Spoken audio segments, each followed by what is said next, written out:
Welcome to the Nestled podcast. I'm April. And I'm Bailey. We are friends and neighbors who left our design business to champion a message of hospitality.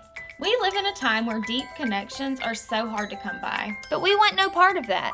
Our desire is for people around us to be seen, heard, and known. And we want to take you on that journey with us. So come back each week to take a peek in our nest. As always, the door will be open. Hey everyone, welcome to the Nestled podcast. I'm April. And I'm Bailey, and we are so glad that you're here. We are hitting comparison with your home today. Yes. We saved the best for last. No. We just love talking about the home, and we've loved this comparison series. Yes. But we've missed talking about the home because that is, what this whole podcast was based off of. So we've been kind of looking forward to getting here to the end. Mm-hmm. Well, and we have opinions about everything, so we really could talk about a lot of things. It's true. We think that we know a lot of things. A little bit about everything. I was talking to April about something this morning, and I said, I pretty quickly call myself an expert in many areas, and I don't like that about myself. But it is my truth, so I'll own it. I really think that I know what's best for everyone. No, look, seriously, God is wiping so much of that clean from me, so... Yep, we're over here just doing the best we can with what we've got. So, by child number 3, I think a lot of my pride was swept away. So 3 does something to you. Going from 2 to 3, I feel like 2 feels so much more manageable that whenever you add 3 in, you start to feel like, oh, this is spiraling out of my control. They could literally take over. My children could literally take over if we let them. Especially when Justin's at work. Yeah. And it's hard now, being a mom of 5, even remembering that I thought I had control. Right. Of anything. Right. But with that, thinking of the house in particular. Yeah. The kids, really. It really changes things. I've never been the best housekeeper. We've talked a lot about that over the last few years on the podcast. But when I look back at photos from even when Aniston was a baby, it was always pretty good in the background. I remember struggling and feeling like I'm a terrible homemaker or whatever. Right. But I look back, I'm like, no, I wasn't doing that bad. It was pretty good. I couldn't see the future that it could get a lot worse.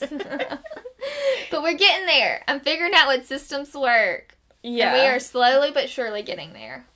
It takes time. Yeah. And look, it also really strips away the pride because... if it were just me and Lance, or even whenever we had just our 2 little kids that were pretty compliant and obedient. Your easiest ones, let's be honest. Yeah. In the early days. Yeah. None of them are perfect, so we'll just say that. But, man, things were really, I was able to really control some things. Right. And now, it really, if people stop by, it's very humbling. It's very humbling because I can't control it. I can't keep I literally am constantly going behind my kids and doing things and, And look, in a perfect world, everyone would give you a 5-minute heads up, hey, we're stopping by. But the reality is, the last few years, we have oftentimes not got, probably at least bi-weekly, somebody just shows up. Yeah, well, and I'll say this too. At this point... Even if you give me a heads up, I'm so beyond feeling like I have to impress anyone that I'm like, all right, it is what it is. Right. So, I try to keep it not disgusting, but I also and look, I'll be honest, there have been times that family members have shown up that I'm like, I'm sorry, we're going to have to talk outside. That's just the truth. Mm-hmm. But if it's someone who, isn't a family member who I'm not in constant communication with, whatever, that just shows up. I'm like, obviously you need something. Mm-hmm. So come in and I'm gonna try not to cringe that you're seeing my house. Well, and I will be very transparent because I made it sound like I don't care a lot more than I actually do. But I have severe anxiety about my house getting. I just am a big time perfectionist, and the the root of most of my anxiety and panic attacks at this stage of my life are centered around a group of people are coming over and I have this expectation. And it's not even a thing of I think people are going to look at me and think a certain way, but it's what I want to present. Yeah. Now, I don't know. It's a weird... We had this conversation when we were camping because I had a little bit of a meltdown before we left for camping. And I was telling a friend, and she said, honestly, I think that as Southern women, everyone struggles with this at least to some extent. Mm-hmm. Because we have this expectation of ourselves, of what we are going to put on display. It's kind of just the Southern culture of, like, it's the way that you dress your kids, and it's the way that you fix their hair, and it's the way that you know, you want to look put together. Yeah. And you want your house to look put together. Mm-hmm. And Lance was so kind in describing it in, like, I was like, you're so nice in your view of me right now. Yeah. Because I know you think I'm a crazy person when I lose my mind over the house. But he said, there's a part of it that because you desire for our home to be restful and you can't rest when it's not at that point, you think that other people can't rest in our home when it's not at that point. Right. And I was like, there is some truth to that. Absolutely. So, yeah. That is very true. So all of that to say... We all have this struggle. Oh my gosh. Right. Not even, I mean, I think that there's a level of comparison there, but even in the expectations that we put on ourselves about what our home is supposed to be and look and feel like. Mm-hmm. But in terms of comparison, what I can say to other people is, especially when it comes to the home, when I got in the habit of having people over regularly, which started with us having a small group and then branched out to us just trying to have people into our home on a regular basis. Whenever I did that, I can't tell you the last time I walked into someone else's home and was judgmental in any way about what I saw. Like, that sounded kind of like, whoa, look at me. But I mean, like, truly, for people who are having people over, like, they're probably not judging you like you're thinking that they are. You know, and I think if April and I were talking earlier, if you think back to when we were in elementary and even middle and high school, the houses that you like to go to, back then, because there wasn't social media, there wasn't Pinterest, there wasn't Instagram, there wasn't this pressure to make your house look a certain way, at least as far as decorations go. Yeah. That you didn't have to have a farmhouse looking house. You didn't, like... have to look like you brought a designer in. And the houses that I felt the most comfortable in, I can look back and I can still picture those homes. And, like, let's be honest, they didn't belong in a magazine. Right. But I felt loved there, and I felt wanted there, and I felt, like, at rest there.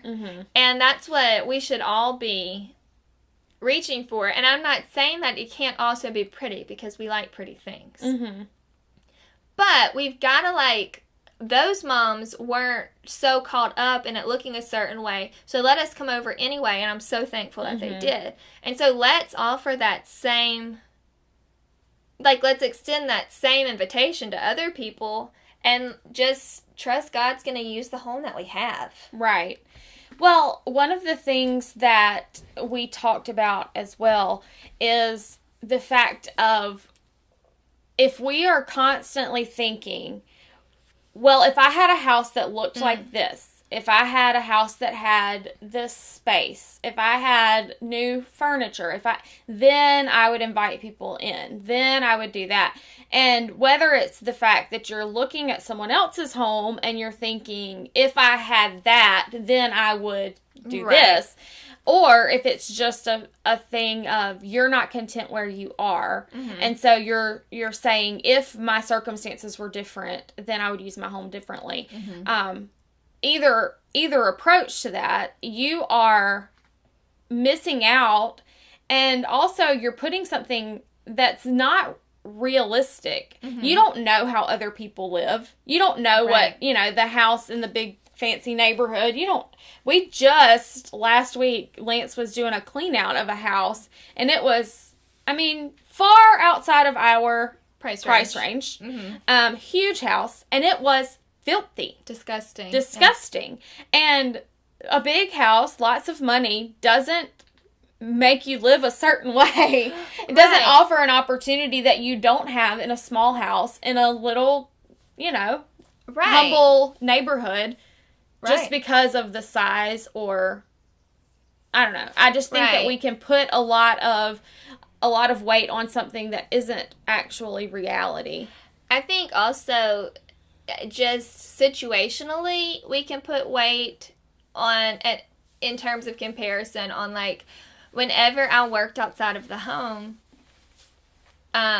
and I was also a mom, so I felt like if I could just stay home or work from home, I could be so much better about having people over because I've got so much going on. Well, then when I switched over and I was working from home, what I found was when I was on that good regular schedule of working outside of the home, everything was pretty scheduled. And so I was much better at every single Tuesday night, we invited a couple over for dinner. We knew that. We planned for that. We meal planned for that. Like, it was just a part of our schedule. Well, whenever I was no longer working outside of the home, our days weren't as strictly scheduled, and I had a harder time at making sure I consistently invite. I still do. I still have a harder time than I did in that season. Yeah. Of making sure that I consistently invite people over, and I don't just count on people to show up when they need to. Right. Or I don't just count on, like, being outside and seeing people walk down the street and saying, hey, y'all should come by. Yeah. I think that in both camps, you can feel like if I was on this side, it would be easier. If I was on that side, it would be easier. But, like, we just have to embrace the seasons of life that we're in and know that, like, whether we work a certain number of hours a week or not, like, we are called to spread the gospel. In whatever ways that we can. And if we are blessed enough to have a home, like, our home should be vessels for that purpose. Right. We have mentioned before the book by Rosaria Butterfield, The Gospel Comes with a House Key, and there's a chapter titled God Never Gets the Address Wrong. And just the truth behind wherever you are, it is by design. Right. You didn't just happen upon the neighbors that you have. Your kids are not in the school that they're in, or whatever your circumstance may be, just by happenstance. Right. There is purpose for it. Right. And if you can't rest in that and say, I'm going to make the most of what I have right now and make the most of this time. And I've had small houses and I've had big houses, and I can tell you this, there is no reason, and there have been no barriers in the small house as opposed to the big house in the fancier neighborhood that weren't able to be overcome. Right. And I don't think that anyone has ever felt more comfortable in my home in a bigger house. No. And we've had upwards of 30 people in a less than 1,000 square feet house. Right. And, I'm not saying we've got it all together. It's not natural for me. We went several years in our marriage where we never had people over until someone opened their home and started living openly with us, that we realized that there was a different way to do it, because that was never modeled for us. We didn't understand what that looked like, to really live openly where people were invited in, having meals around your table, staying all hours of the day and night at times, because that's how you're able to really disciple people in a different way. And they're invited into your life at a different level. Right. And again, we're not saying that we're always great about that. There are seasons. There are seasons, and there's grace for that. Yeah. But there's also, like, a time where you have to say, okay, we can do this now, so it's time to do it again. Yeah. And so I think our main point in saying all of that is we've got to be content. Yes. And like we've said on a number of these other topics we've talked about with comparison, like, contentment and comparison are always going to be at odds with each other. Right. And so I think, like, the first step in contentment is to stop being judgmental of other people's stuff. Mm-hmm. And I think, like, once you can manage that, first of all, you're going to realize maybe other people weren't being so judgy of my home. Mm-hmm. And my kids, and my body, and my this and my that. But then the other part of that, and only in very recent years have I come to this place of realizing maybe there are people who are going to be judgmental, but I don't care. Yeah. I don't have to give weight to those opinions. Yeah. Like, that doesn't, like, I don't give any place in my life for what other people say about me to bring me down. Yeah. You have to give people permission to do that. Yeah. And honestly, if you can look at it from a place of, if someone is trying to hurt me, mm-hmm. they're probably hurt themselves. Right. I mean, there are times that people are just mean. Like, there's no reason for it. But at the end of the day, like, I'm sad for you that you're living that way. And it doesn't mean that now I'm just, like, mean to you and I hate you forever. Right. But I don't have to give weight to mm-hmm. those criticisms and those voices. I get to say, you know what? I know that's not true. I think, too, that's one of the, like, best benefits of walking with the Holy Spirit mm-hmm. is I know that if I'm praying through choices and we are making the choices that we think are the ones that, like, God would have us make for our family, for our home, for whatever, we're using our lives the best that we feel like we are able to use them, then the other stuff doesn't matter because it doesn't have eternal weight. Right. I don't care if people think I'm crazy whenever I meet somebody walking down the street and we invite them over for dinner. Yeah. I don't care if people think I'm crazy for the schooling choices I make for my kids. I don't care that people think we're crazy that we adopted mm-hmm. from another country. Like, I just don't care. Yeah.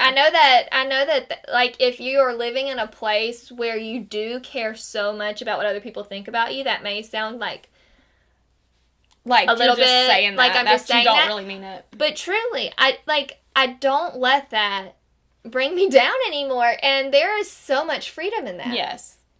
Well, and with your home, the other thing I would like to say outside of contentment and letting go of the jealousy and of the being judgmental is making the most of what you have. Yes. So if you're in a small house and you're like, I can't have people over because I just have too much, there's just so much clutter, get rid of it. Get rid of the junk. I mean, you can live more simply so that you can have people in your home. Mm-hmm. If you have 2 chairs, that's one for you and one for somebody else. You can sit on the floor and have 2 people over. You know, like whatever we have, like let's find a way to make the most of what we have. And we've talked in previous episodes briefly about you don't have to feed somebody a fancy meal. Right. Feed them chicken and rice. Right. Feed them dessert, beans, have coffee, you know, whatever it might be. But you don't have to have a certain level to which now I can use my home. Right. And if you're being held back by clutter or stuff or I don't know, it's just you don't have to have money and you don't have to have fancy things and you don't have to have a fancy house to be able to love people.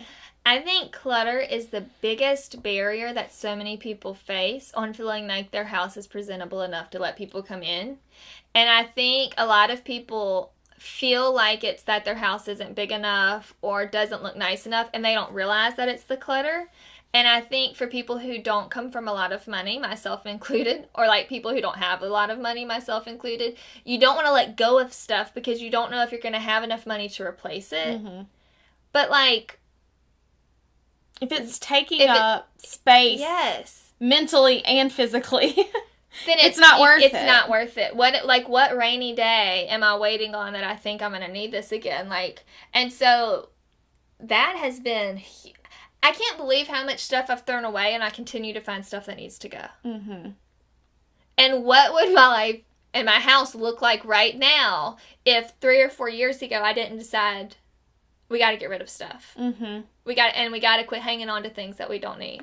And sometimes I'll laugh at myself whenever I really, I realize something that I've been hanging on to, and I, look at what it is, and I'm thinking, why am I holding on to this candlestick? Or this vase? Candlesticks is a perfect example, because I just threw away, 4 broken candlesticks. Yeah. that I thought, when was I ever going to use a broken candlestick? Yeah, I'm not taking the time to buy super glue to glue together something. Throw it away. I can replace it for $3. Or not. Maybe I don't need it. It's taking up space. I have candlestick holders out on display at my house right now. I don't have candlesticks, and I don't care. Right. You know, like, they would look better with candlesticks in them. I haven't gotten around to buying them, and you know what? If every single time I go to the store I forget it, then it's obviously not that important to me. Yeah. To pick some up. So whatever. Yeah. I would also say, this is something that we talked about a little bit earlier, too, when we were trying to wrap our heads around what we're going to say, which we didn't even write down any bullet points, so we are really kind of winging this one. But I think that an interesting switch for me was when I stopped looking at how other people's homes were decorated, and I started noticing, like, what made me feel welcome there. Mm-hmm. Like, if I left a home that I'd felt really good there, I didn't want to leave. I had to make myself be like, okay, it's late. I should go. They've got to work tomorrow. I should go. What is it that was keeping me there? What made me feel comfortable? And try and implement those things. Yeah. Yeah, we talked earlier, and Bailey mentioned it about, as children, homes that we felt comfortable in as opposed to other homes. And I was telling her that I had a friend who, they were quiet. Their mom was really good at decorating. Their home was always very well put together. But I always felt very nervous there. Mm-hmm. Like, the TV was always turned down really low. The lights were low. No one talked at dinner. And they were very nice, but we ate on fancy dishes. And I just always felt uncomfortable. Like I was going to do something wrong, say something wrong, break something, you know. As opposed to one of my friends growing up who is, their mom, they have 7 kids in their family. 3 are triplet boys. Mm-hmm. And when we were kids, the triplets were little. Are going, yes and amen. I know who you're talking about. Yeah. But, and I can remember being at their house, and it was wild. Mm-hmm. And we would all cram around a tiny dinner table that honestly didn't fit more people than just their family. Their family was struggling to fit to that table themselves. But we would squeeze in, and we would eat on mismatched plates and bowls and whatever else. And the Andy Griffith Show was usually on the TV loud, and people were laughing and joking. And that is the memories that I remember feeling the most comfortable in someone else's home. And to this day, I feel like I could walk in their home and it would feel the same. Mm-hmm. And so I tried, same as what you were saying. I tried to think, okay, there was not fancy decoration. There weren't furniture pieces that all fit perfectly in the room. And there weren't even places for everyone to sit. Mm-hmm. Yet those were the times that I felt the most that I could just be who I was, that I was loved and accepted, and it didn't matter all of that other stuff. You know, things were broken, and kids had toothpaste all over the place, and whatever else, but... Didn't matter. Yeah. Right. Justin was friends with the triplet boys. Yes. And he had so many stories from their house, and he was so excited the first time I was going to get to go over there. And even still will bring up stories from that house, too. And so we should have her on the podcast. Yes. We haven't done that yet, but we should have her on because that house made a big impact in what he wanted to do in our home, too. Yeah. And as parents, So, all of that to say, that same family, since we kind of were hitting on them for a second, I asked her to make these sandwiches that she used to make for us to have for my bridal party at my wedding. And like, she has a special cake that I can't tell you how many people have asked her to make those cakes for special things. And so maybe for you, it's that you have a cookie recipe that you're really good at. Lydia has perfected her cookies, and she makes them for people at her house all the time. And she makes cobbler. And so get your kids involved. Like, what's a way that you can love people when they're in your home? Maybe it's that you're not a good cook, but you are really good at picking out a cheese tray at Costco. And so, like, whatever that might be, figure out just a way that you can tangibly love people when they're in your home and giving memories of things like that. Let your home be a place of laughter. Yes. A place that people can let go of whatever their cares are, but also a place that people feel like they can share deep things and that they are really genuinely heard. And so I think that all of us can stop and remember, okay, where are places that I have felt loved, I have felt welcomed, that I have felt like that home had an impact on me, and what was it that was part of that? It may have been that you didn't feel judged there. Yeah. And so maybe getting to the root of so much of this comparison is going to make it where people are able to feel so much more comfortable around you and in your home because they don't feel like you're judging their every word, every move. They just feel loved there and like they can be themselves. Yeah. And so our challenge this week is nothing to do with the internet. Yeah, you don't have to post anything. Yeah. But what we want you to do is think about, especially if you're someone who hasn't had anyone over to your home in the last month or two, what is it that's keeping you from inviting people over? Is it the clutter? Is it that you feel like you need more throw pillows, that it's not decorated a certain way? Is it that you think people are going to, I don't know, judge whatever it is about your house? And try and remove that. Yeah. You know, if it's that you need to throw some things away, throw some things away. If it's that you need to change the way you see your home, then pray through that and think through that. Like, just work on falling in love with your home and being thankful for the home that you have. Miller is awake from her nap, so she'll be with us for the duration of the episode, but we're almost done. And if it's that you're not a good cook, like, find where's the best place to get takeout. Right. Or pick up some Costco meals. Right. I won't pretend that a number of people have not been to my house where they got a Costco meal. Mm-hmm. And you know what? It's probably a lot better than anything I would have thrown together. Right. So whatever those barriers might be for you, if it's that you're not a good cook, if it's that you feel like your house is not big enough, if it's that you feel like it's too much clutter, if it's that you feel like you are just whatever. I don't know. Yeah. Try to remove those barriers. Figure out what it is and make steps towards getting rid of those things. Right. You can do it. We believe in you, and we want you to hear us when we say that we think it is worth it. It is important enough. Having people into your home is important enough for your relationships to do the work that it takes to make it possible. And people need you. People need you so bad. They need you to love them, they need to feel welcome, and they need to feel loved. And that has nothing to do with what your house looks like or where it's located. Right. And I think that you'll find the more you have people over that you need them too. And your home needs them, and your kids need people other than just mom and dad. Right. And even grandma, grandpa, and aunt and uncle. Like, our kids need more diversity around them and more people pouring into them. And so let's all do each other the favor of living together in community with one another. Yeah. Well, we are about to take Miller out of this room and get her some lunch. Right. Say goodbye, Miller. Can you say bye-bye? Bye-bye. Say thanks for listening. Listening. That's right. We thank you so much for taking a peek in our nest. We hope you come back next week. As always, the door will be open.